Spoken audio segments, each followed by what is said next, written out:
നമുക്ക് ചോറിന് പറ്റിയ നല്ല നാടനൊരു ഒഴിച്ചുകറി ഉണ്ടാക്കി നോക്കാവേ. അതിന് ആദ്യം തന്നെ ഒരു ചട്ടി എടുക്കാം. അതിലേക്കിവിടെ ഞാൻ നല്ല നാടൻ കുമ്പളങ്ങയാണ് എടുത്തിരിക്കുന്നത്. കുമ്പളങ്ങ നമുക്ക് ചെറുതായിട്ട് അരിഞ്ഞതിട്ട് കൊടുക്കാം. അതിനുശേഷം വേണ്ടത് കുറച്ച് കാന്താരി മുളക്, അല്ലെങ്കിൽ സാധാ മുളകായാലും മതി. കാന്താരി മുളക് ഇട്ടാൽ ഒരു പ്രത്യേക ടേസ്റ്റ് ആയിരിക്കും അതിന്. കാന്താരി മുളക് ഇട്ട് ഒരു സ്വല്പം ഉപ്പ്, അത് വേകാനുള്ള ആവശ്യത്തിന് ഉപ്പിട്ട് കൊടുക്കാം. ശേഷം 1/4 ടീസ്പൂൺ മഞ്ഞൾപ്പൊടി ഇട്ട് കൊടുക്കാം.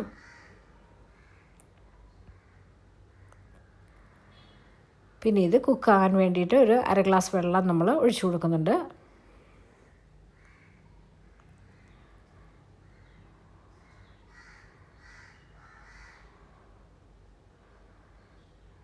വെള്ളം ഒഴിച്ച് ഇതെല്ലാം കൂടെ നന്നായിട്ട് നമുക്ക് ഇളക്കി ഒരു അടപ്പ് വെച്ച് അടച്ച് ഒന്ന് കുക്ക് ചെയ്തെടുക്കാം. ഇത് കുക്കായി വരുന്ന സമയം നമുക്ക് കുറച്ച് തേങ്ങ എടുക്കാം. ഇതിനാവശ്യമായിട്ടുള്ള തേങ്ങ നമുക്ക് എടുക്കാം. അത് മിക്സിയുടെ ജാറിലേക്ക് ഇട്ടെടുക്കാം. അതിനോടൊപ്പം തന്നെ നമുക്കൊരു 1/4 ടീസ്പൂൺ ചെറിയ ജീരകം ഇട്ട് കൊടുക്കണം. പിന്നെ നമുക്ക് സ്വല്പം മഞ്ഞൾപ്പൊടിയും കൂടി ഇട്ട് കൊടുക്കാം. പിന്നെ 2 അല്ലി വെളുത്തുള്ളിയും കൂടി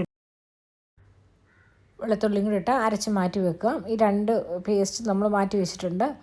നമ്മുടെ കുമ്പളങ്ങ നന്നായിട്ട് വെന്ത് വന്നിട്ടുണ്ട്, വെള്ളം വറ്റിയിട്ടുണ്ട്. ഈ സമയം നമുക്ക് തേങ്ങയുടെ അരപ്പ് ഒഴിച്ചു കൊടുക്കാം. എന്നിട്ട് നന്നായി ഒന്ന് ഇളക്കി കൊടുക്കാം. ഇളക്കി കൊടുത്ത് ചെറുതായിട്ടൊന്ന് ചൂടായി വരട്ടെ. തിളയ്ക്കണ്ട, തിളച്ച് പോകരുത്.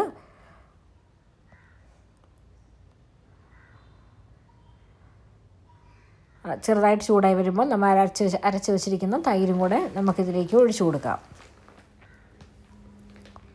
തൈര് ഒഴിച്ചു കൊടുത്താൽ പിന്നെ അത് നമുക്ക് ഒത്തിരി തിളയ്ക്കേണ്ട ആവശ്യമൊന്നുമില്ല. ചെറുതായിട്ടൊന്ന് ചൂടായി വന്നാൽ മതി. നന്നായിട്ടൊന്ന് ഇളക്കി കൊടുക്കാവേ. എല്ലാം നന്നായി യോജിച്ച് വന്നിട്ടുണ്ട്.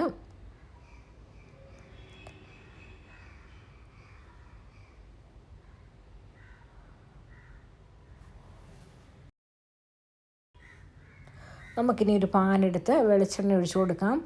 അതിലേക്ക് സ്വല്പം കടുകും, പിന്നെ വേണ്ടത് നമുക്ക് ഉലുവയാണ്. ഉലുവയുടെ പൊടി ഇട്ട് കൊടുത്താലും മതി. ഞാനിവിടെ ഉലുവയാണ് ഇട്ട് കൊടുക്കുന്നത്. പിന്നെ കുറച്ച് കരിവേപ്പിലയും കൂടി ഇട്ട് നമുക്കിത് താളിച്ച് ഒഴിച്ചു കൊടുക്കാം. അതിലൂടെ വറ്റൽമുളക് വേണമെങ്കിലും ഇടാൻ. എനിക്കിവിടെ വറ്റൽമുളക് ഇഷ്ടമില്ലാത്തതുകൊണ്ട് ഞാൻ ഇട്ടിട്ടില്ല. നല്ല അടിപൊളി കറിയാണ്. എല്ലാവരും സാധാരണ ഉണ്ടാക്കുന്നതാണ്, എങ്കിലും ഒന്ന് ഉണ്ടാക്കി നോക്കുക. ഓരോ സ്ഥലത്തും വ്യത്യസ്ത രീതിയിലാണല്ലോ ഉണ്ടാക്കുന്നത്.